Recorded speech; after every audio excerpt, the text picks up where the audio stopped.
रामगढ़ उपचुनाव को लेकर के अल्टीमेटली यूपीए की तरफ से कांग्रेस की तरफ से उम्मीदवार की घोषणा कर दी गई है।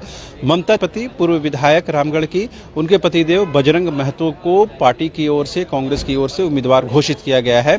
अब से थोड़ी देर पहले इस बाबत नोटिफिकेशन भी जारी कर दिया गया है और कांग्रेस के सीएलपी लीडर यानी कि विधायक दल के नेता आलमगीर आलम ने इस बात की कंफर्मेशन, इस बात की पुष्टि भी कर दी है।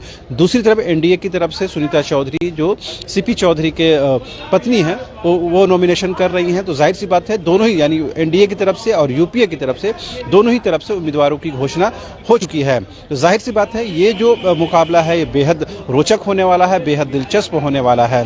अब से थोड़ी देर पहले कांग्रेस के प्रदेश मुख्यालय में पार्टी की ओर से एक प्रेस वार्ता रखी गई, जिसमें प्रदेश अध्यक्ष राजेश ठाकुर और सीएलपी लीडर आलमगीर आलम ने प्रेस को संबोधित किया।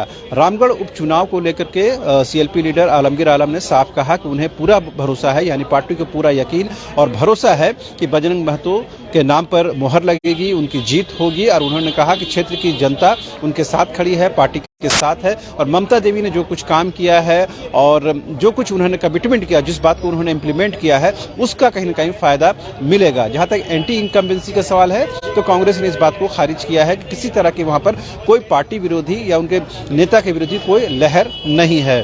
बहरहाल ये तो देखने वाली बात होगी कि चुनाव में क्या कुछ रिजल्ट आते हैं, लेकिन कांग्रेस की तरफ से अब से थोड़ी देर पहले उम्मीदवार की घोषणा कर दी गई है, बजरंग महतो के नाम पर मुहर लगी है। और आपको पता है कि वहाँ जो जातीय समीकरण है वो कहीं न कहीं जो कुर्मी बाहुल्य है, करीबन 80,000 की संख्या है लगभग, ये बताई जाती है आंकड़ों के मुताबिक।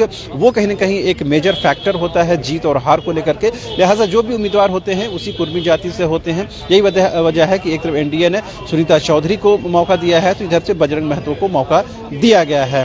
जहां तक छात्रों के द्वारा लगातार ये कहा जा रहा है, जो बेरोजगार नौजवान सड़कों की खाक छान रहे हैं, वो लोग ये कह रहे हैं कि बाई इलेक्शन यानी रामगढ़ उपचुनाव में वो लोग भी अपनी उपस्थिति दर्ज कराएंगे और बल्क में वो लोग नॉमिनेशन करेंगे।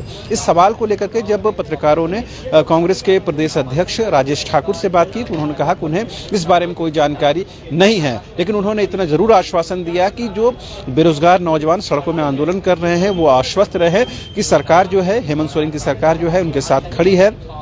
अपनी प्रतिबद्धताओं को, अपनी कमिटमेंट्स को पूरा करने के लिए पार्टी कहीं ना, और गठबंधन कहीं ना कहीं प्रतिबद्ध है और उसे हर हाल में इंप्लीमेंट किया जाएगा। जहां तक नियोजन नीति के इंप्लीमेंटेशन का सवाल है, उन्होंने कहा कि बजट सत्र से पहले इस पर तस्वीर साफ हो जाएगी।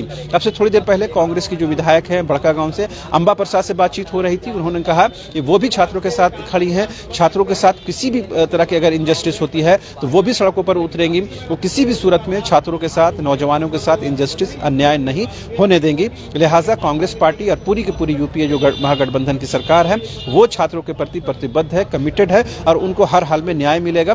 जो बजट सत्र है जो शुरू होने वाला है, आगामी बजट सत्र, उससे पहले जो है नियोजन नीति आम लोगों के बीच में लाया जाएगा और कहीं ना कहीं जल्द से जल्द से इम्प्लीमेंट की दिशा में, यानी क्रियान्वयन की दिशा में काम सरकार करेगी। लिहाजा छात्र आश्वस्त रहे। और जहां तक चुनाव लड़ने का सवाल है, बाई इलेक्शन को लेकर के जो छात्रों ने घोषणा की है उस बारे में पार्टी को कोई जानकारी नहीं है। तो अभी की सबसे बड़ी खबर यह है कि रामगढ़ बाई इलेक्शन को लेकर के कांग्रेस ने बजरंग महतो के नाम पर उम्मीदवार के तौर पर मुहर लगा दी है। फिलहाल आप देखते रहिए न्यूज बाइस्कोप। मुझे और मेरे कैमरा सहयोगी राजा को दीजिए इजाजत। नमस्कार।